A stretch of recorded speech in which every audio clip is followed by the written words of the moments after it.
আসসালামু আলাইকুম।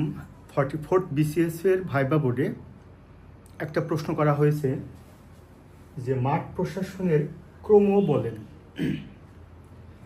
বিসিএস প্রশাসন ক্যাডার যাদের প্রথম পছন্দ তাদেরকে বিসিএস ভাইবা বোর্ডে যে বেসিক প্রশ্নগুলো করা হয় তার মধ্যে একটা হচ্ছে সেন্ট্রাল অ্যাডমিনিস্ট্রেশন সম্পর্কিত এবং ফিল্ড অ্যাডমিনিস্ট্রেশন সম্পর্কিত। এখন ভাইবা বোর্ডে একজন প্রার্থীকে সংক্ষেপে তার আনসারটা দিতে হয় এবং তাকে টু দ্য পয়েন্ট আনসারটা দিতে হয়। ভাইবা বোর্ডে এখানে লিখিতর মতো ডিটেল লেখার সুযোগ নেই, বলার সুযোগ নেই। এই প্রশ্নটাকে আমরা কয়েকটা শব্দে কনভার্ট করি। প্রথমত মাঠ প্রশাসনের ক্রম বলেন। এই ক্রম শব্দটিকে আমরা কনভার্ট করতে পারি কিসে? সেটা হচ্ছে ক্রম শব্দটিকে আমরা কনভার্ট করতে পারি সেটা হচ্ছে টায়ার কিংবা স্তর কিংবা অন্যান্যভাবে এটিকে আমরা উপস্থাপন করতে পারি। তাহলে ক্রম শব্দটির অর্থ এখানে টায়ার কিংবা স্তর কিংবা স্টেপ কিংবা পর্যায় কিংবা লেভেল। এরপরে শব্দটি কি আসছে সেটা হচ্ছে মাঠ প্রশাসন। এই মাঠ শব্দটির আরেকটি অর্থ হচ্ছে সরেজমিন কিংবা এই মাঠ শব্দটির আরেকটি অর্থ হচ্ছে স্থানীয়। অর্থাৎ মাঠ প্রশাসনের আরেকটি নাম হচ্ছে স্থানীয় প্রশাসন কিংবা মাঠ প্রশাসনের আরেকটি নাম হচ্ছে সরেজমিন প্রশাসন। যদি স্থানীয় প্রশাসনের কথা বলে তাহলে সেটি লোকাল অ্যাডমিনিস্ট্রেশন, আর যদি ফিল্ড অ্যাডমিনিস্ট্রেশন কথা বলে তাহলে সেটি মাঠ প্রশাসন কিংবা সরেজমিন প্রশাসন। এখন আমাকে প্রশ্নটি যদি এভাবে করে যে মাঠ প্রশাসনের ক্রম বলেন, মাঠ প্রশাসনের টায়ারগুলো বলেন, মাঠ প্রশাসনের স্তরগুলো বলেন, মাঠ প্রশাসনের পর্যায়গুলো বলেন, মাঠ প্রশাসনের স্টেপগুলো বলেন, একই সাথে সরেজমিন প্রশাসন কিংবা স্থানীয় প্রশাসনের ক্ষেত্রেও এই শব্দগুলো প্রযোজ্য। তাহলে এটির উত্তর কি হবে? সংক্ষেপে এটির উত্তর যদি আমি বলি, ভাইবা বোর্ডে যদি আপনাকে প্রশ্নটি করা হয় যে মাঠ প্রশাসনের ক্রম বলেন, তাহলে এই মাঠ প্রশাসনের ক্রম আমরা জানি সেটি হচ্ছে তিনটা ক্রম আছে। প্রথমে যেটা সেটা হচ্ছে উপজেলা প্রশাসন, তারপরে হচ্ছে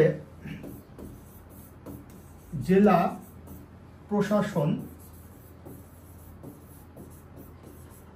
এবং সর্বশেষ যেটা সেটা হচ্ছে বিভাগীয় প্রশাসন।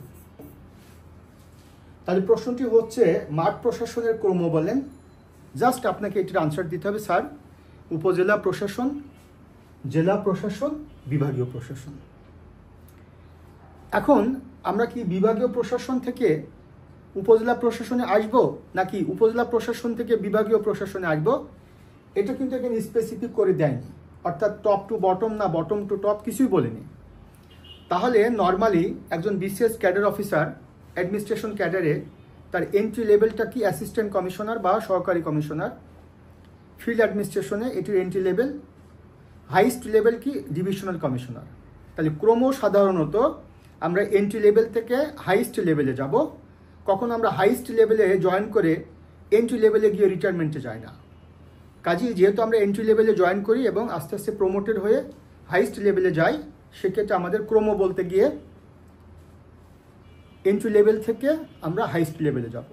এখন যদি এটার উত্তর আমি হিসাবে উপজেলার কথা বলি, জেলার কথা বলি, বিভাগের কথা বলি, তাহলে আনসারটি হবে না। শুধু উপজেলা বললে উপজেলা পরিষদ বোঝায়, আবার উপজেলা বললে উপজেলা প্রশাসন বোঝায়। জেলা বললে জেলা পরিষদ বোঝায়, আবার জেলা বললে জেলা প্রশাসন বোঝায়। আর বিভাগ বললে শুধুমাত্র প্রশাসনিক বিভাগকেই বোঝায়। এখন যেহেতু আমাদেরকে প্রশাসনের কথা বলা হয়েছে, তাহলে আমাদেরকে মনে রাখতে হবে পরিষদ যেটা সেটা কিন্তু সরকারকে বোঝায়, অর্থাৎ স্থানীয় সরকার এর ক্রম বলে। তাহলে সেটি কি হবে? উপজেলা পরিষদ, তারপর কি হবে জেলা পরিষদ, নিচে কি হবে ইউনিয়ন পরিষদ। তাহলে পরিষদ শব্দটি সরকারের সাথে রিলেটেড, বাট যখন আমাদেরকে প্রশাসনের কথা বলা হবে তখন কিন্তু আমাকে সরাসরি উপজেলা প্রশাসন, জেলা প্রশাসন, বিভাগীয় প্রশাসন এভাবে স্পেসিফিক করতে হবে। মনে রাখতে হবে একজন প্রার্থী যখন ভাইবা বোর্ড ফেস করে বিসিএস এর একজন প্রার্থী, সে প্রিলিমিনারি পাস করে, লিখিত পাস করে 2 বছর বা 2.5 বছর পর সে ভাইবা বোর্ড ফেস করে। এই ভাইবা বোর্ডে পাস করার পরই সে কিন্তু সিভিল সার্ভিসে জয়েন করবে। এটি কিন্তু পাবলিক সার্ভিস কমিশন কর্তৃক একজন প্রার্থীকে তার যোগ্যতা যাচাই বাছাই করার সর্বশেষ ধাপ। এই জায়গায় একজন প্রার্থী যদি সে অপরিপক্কতার পরিচয় দেয়, সে যদি বিচক্ষণতার পরিচয় না দিয়ে সে যদি আমি বলি একেবারেই সাধারণ প্রার্থীর মতো পরিচয় দেয় তার কথাবার্তা, আচার আচরণের তথ্যে, উপস্থাপনায়, তাহলে ভাইবাতে সে নম্বর পায় না। ভাইবা বোর্ড নর্মালি একজন প্রার্থীকে এভাবে খোঁজে যে প্রার্থীর মধ্যে পরিপক্কতা আছে, ব্যক্তিত্ব আছে, বিচক্ষণতা আছে। এই প্রার্থীকে ভাইবা বোর্ড আসলে প্রিফার করে এবং চাকরিতে যোগদান করবার ব্যাপারে যাতে সে সর্বোচ্চ নম্বর পায় সেটাই কিন্তু ভাইবা বোর্ড নিশ্চিত করে। এতগুলো কথা আমি আপনাদেরকে, যারা ভাইবা প্রার্থী তাদেরকে বলার উদ্দেশ্য হচ্ছে প্রতিটা মুহূর্তে ভাইবা বোর্ডের 10 মিনিট থেকে 15 মিনিট আপনাকে বোর্ডে থাকতে হয়। প্রতিটা মুহূর্ত আপনার জন্য ইম্পর্টেন্ট। প্রশ্নটি শেষ অবধি মনোযোগ সহকারে প্রতিটি শব্দ আপনাকে শুনতে হবে। আপনার টোটাল ফেস আপনাকে কনসেন্ট্রেটেড হতে হবে। প্রশ্নটি শুনতে হবে, প্রশ্নটি বুঝতে হবে, তারপর আপনাকে উত্তরটি দিতে হবে। ভাইবা বোর্ড প্রশ্ন করবার ক্ষেত্রে যে ওয়ার্ডগুলো ইউজ করে আপনাকে ঠিক সেই ওয়ার্ডগুলো ইউজ করে আনসার দিতে হবে। ভাইবা বোর্ড বলছে মাঠ প্রশাসনের কমও বলেন জাস্ট এতটুকু স্যার, উপজেলা প্রশাসন, জেলা প্রশাসন, বিভাগীয় প্রশাসন। ভাইবা বোর্ড যদি বলে যে মাঠ প্রশাসনের স্তরগুলো বলেন, একই কথা। ভাইবা বোর্ড যদি বলে মাঠ প্রশাসনের টায়ারগুলো বলেন, একই উত্তর। তাহলে স্তর কিংবা টায়ার কিংবা ক্রম একই কথা। বা যদি পদসোপানের কথা বলে বা যদি পদক্রমের কথা বলে সেটা কিন্তু ভিন্ন উত্তর। তাহলে মাঠ প্রশাসনের পদক্রমের কথা যদি বলা হয় তাহলে উপজেলা প্রশাসনের প্রধানকে, উপজেলা প্রশাসনে কে থাকে? ইওনো থাকে। জেলা প্রশাসনের প্রধান কে থাকেন? ডিসি থাকেন।